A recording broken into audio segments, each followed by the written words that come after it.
All right, let's move on to the next spot on the board. Your final afternoon game, San Francisco 49ers at Seattle Seahawks. 49ers open up as 2.5 point favorites. That moves to 3.5. This total opens up at 46.5. It's now at 45.5. Let's take a look at the cash here. 1,614 tickets in. 82% of the tickets, 85% of the cash on the Niners, and then 52% of the tickets on the over. And we don't know the cash at this point. Not enough tickets in for that. 44 Fahrenheit, cloudy, 5 miles per hour at Lumen Field in Seattle, Washington. Vitalis says, I got the 49ers at a pick 'em. It's as high as -3 now. Nice job. Birdie already bet the Niners -2.5. And Ron Crawford says, can Seattle win at home?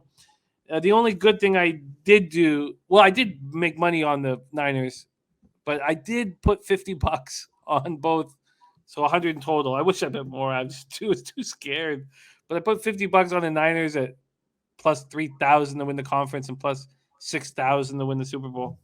Tiny. I wish I should have bet 100 just to. I kind of beat myself up for that. So too safe of a bet. Niners coming off their third straight win, 34-26 at home over the Vikings. Jimmy G, 17-26, 230 yards, 1 touchdown, 1 interception. Ayuk, they had a lot of patience with him, and it's going to pay off, it looks like. 3 catches for 91 yards. Deebo Samuel ran 6 times for 66 yards, 2 touchdowns before leaving with a groin injury. He's expected to be out 1 to 2 weeks. Elijah Mitchell came in, ran 27 times for 133 yards and a touchdown. He looked good. Niners didn't get a ton of pressure. 1 sack, 3 quarterback hits. Azeez Al-Shaair, 8 tackles, 1 interception, 1 fumble recovery. And Trey Sermon, ankle sprain, is expected to go on the IR. Bebsie will know more about that. Drake Greenlaw is questionable with a core injury.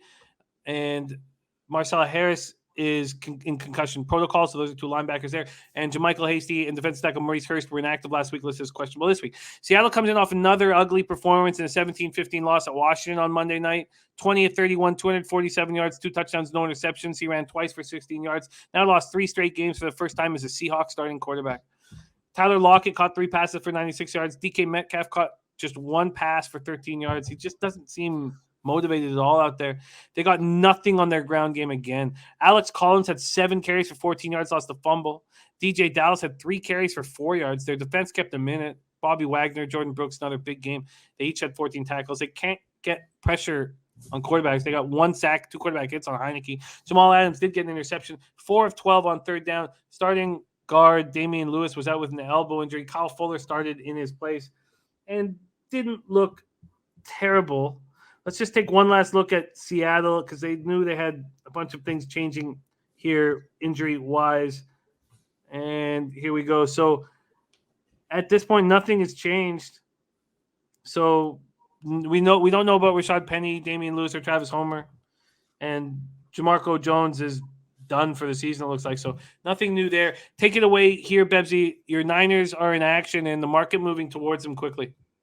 First of all, dress burgundy bets, absolutely smash Ayuk. He's coming on.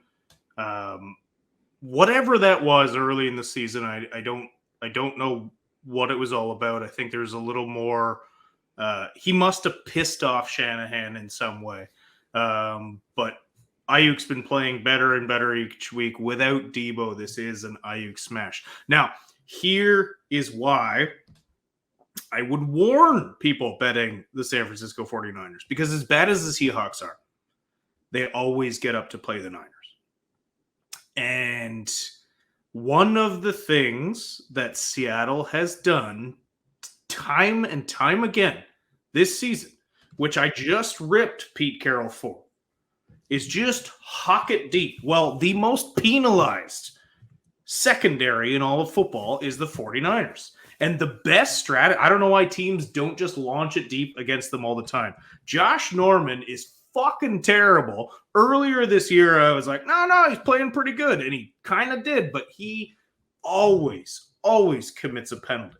So Seattle can just get the ball down the field by airing it out to one of their – look, Mosley's good on one side. They just air it out to whoever Josh Norman is covering, and they'll just get their way down the field penalties-wise. Now, the other thing, too, is San Francisco, for the last, 4 years, every time they play Seattle, they have key injuries right before it. They are without Fred Warner. They are without Deebo Samuel. They had Greenlaw back. Greenlaw, the Seattle Seahawks killer, came back for a couple of plays. He's out again. Trey Sermon, yeah, he's out a bit, but listen, he's not a real factor in this offense yet.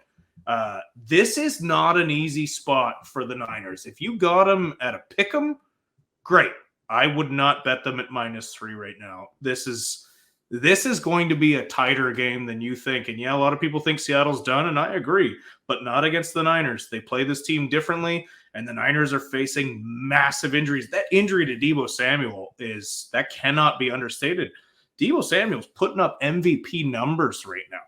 And you take him out of the offense, he's the number 2 receiver in the NFL. And he also happens to have 5 rushing touchdowns. The last guy to do that, have 1,000 yards receiving and 5 rushing touchdowns, Marshall Faulk. So you can't just dismiss Deebo being out right now. So I wouldn't bet this at all. Well, from that breakdown, it sounds, if we know that Russell Wilson is not right with the pins in his hand, doesn't it sound like the under is going to be in play? No, it sounds like they're just going to throw the ball deep. San Francisco will commit a pass interference, and they'll get the first down. Very, very, very interesting. Okay, that's going to need more time for me to sit with. So you're completely off this one? Completely off this one. And if I had to bet, I'd bet Seattle. And listen, I am a diehard Niners fan, and this game scares the shit out of me. So we should hope that this goes up and away and maybe move, because it looks like this is going to go to 4. Listen, if this keeps going, then yeah, fade the Niners. Wow, I love it. I love the breakdown. And wow. Okay.